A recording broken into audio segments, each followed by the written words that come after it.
రామ్ చరణ్ గారి ఆ యాక్షన్ ఏంటి, ఆ పోలీస్ ఆఫీసర్లో అసలు నిజంగానే పోలీస్ ఆఫీసరేనా, లేకపోతే మన చిరంజీవి గారి అబ్బాయి మన చరణ్ బాబా, లేకపోతే పవన్ కళ్యాణ్ ఇతను ఏమైనా దిగి వచ్చాడా, పవన్ కళ్యాణ్ ఇతను ఏమైనా జ్వరపడ్డా అన్నంత ఇదిగా, అన్నంత ఎంజాయ్మెంట్గా ఎగ్జైట్మెంట్గా ఉందన్నమాట ట్రైలర్. అది చాలా అంటే చాలా బాగుంది. లేకపోతే అతను ఏమైనా నిజంగానే పోలీస్ ఆఫీసర్ ఏమైనా అయ్యాడు కొంచెం అనుకోండి, యాక్టర్ పోయి ఏమైనా ప్రజలకి బాబాయ్ లెక్క అబ్బాయి కూడా ఏమైనా సేవ చేయడానికి ఏమైనా దిగి వచ్చాడా అన్నంత ఇదిగా ఉందన్నమాట అది ట్రైలర్. చాలా బాగుంది. అంటే ఇక్కడ ఐఏఎస్గా ఉన్నాడు ఫస్ట్, తర్వాత ఐపీఎస్ అయ్యాడు. అసలు అది ఎలా? మరి చిరంజీవి ఇప్పుడు మన పవన్ కళ్యాణ్ గారు ఫస్ట్ ఒక హీరో, ఇప్పుడు ఎవరు పొలిటీషియన్ కాదు, అక్కడ నుంచి వచ్చింది డిప్యూటీ సీఎం పవన్ కళ్యాణ్ గారు. అలాగే ఫస్ట్ ఒక ఐపీఎస్ అయ్యారు, తర్వాత ఐఏఎస్ అవుతారు.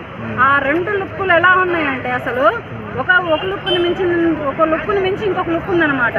ఒక రేంజ్లో ఇచ్చారు. ఆ లుక్లే కానీ, ఆ యాక్షనే కానీ, ఆ పర్ఫార్మెన్సే కానీ, ఆ సాంగ్సే కానీ, సాంగ్స్ కూడా కొన్ని చిన్న చిన్న బిట్లు వేశారు. ఒక రేంజ్లో ఉందన్నమాట. వీళ్ళు నిజంగానే తారలా లేకపోతే నిజంగానే ఆకాశంలో నక్షత్రాల అన్నంత ఇదిగా ఉన్నారనమాట. చాలా అంటే చాలా బాగుంది. మన గేమ్ చేంజర్ ట్రైలర్ నిన్న. ఇప్పుడు కూడా నేను ఆ మైకం నుంచి బయటకు రాలేదు. ఇంకా ఎప్పుడు వస్తానో నాకు కూడా తెలియదు. ప్రస్తుతాన్ని రావచ్చో రాకూడదు. ఈ సినిమా రిలీజ్ అయ్యేదాకా కూడా నేను ఇట్లాగే తిరుగుతూ ఉంటాను. గేమ్ చేంజరా అనుకుంటాను. ఇట్లాగే తిరుగుతూ ఉండొచ్చు ఒకసారి. రాజమౌళి గారు నిన్న కొత్త మూవీ లాంచ్ చేశారు మహేష్ బాబు. సో అది మహేష్ బాబు లాంచ్ చేసిన విషయాలు విన్నాను, కానీ అది కూడా కొంచెం పర్లేదు, బాగుంది. ప్రస్తుతానికి లాంచింగ్ అనేది కూడా ఒక రేంజ్లో ఉంది. దాని స్టోరీ ఏంటి, దాని ఏంటి అనేది నాకు కూడా తెలియదు.